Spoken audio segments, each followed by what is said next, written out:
Welcome back to our garden series. Cordyline is a genus of about 15 species of evergreen shrubs and trees that belong to the asparagus family. They are native to tropical and subtropical regions of the Pacific Ocean, including Hawaii, Australia, New Zealand, and Southeast Asia.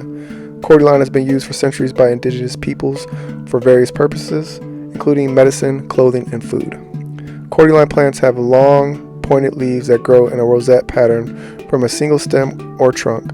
The leaves can be green, red, pink, yellow, or variegated, depending on the species and cultivar. Some cordyline species have fragrant flowers that bloom in the summer, followed by small berry-like fruits. Cordyline prefers warm, humid conditions and is not tolerant of cold temperatures or frost.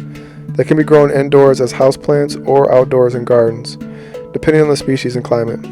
Cordyline grows in best well-draining soil with regular watering and fertilization. They prefer partial shade to full sun and can tolerate windy conditions. Cordyline is often planted as a specimen plant or as a border in tropical and subtropical gardens.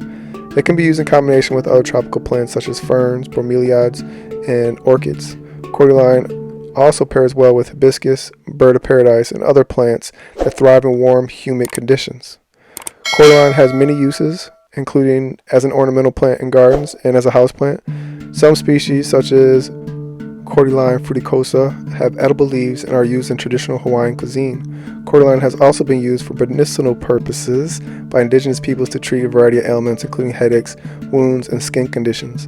In addition, cordyline leaves have been used to make clothing, baskets, and other woven items. That's it for today's episode. Don't forget to like and subscribe to our channel for more gardening tips and information. Thanks for watching.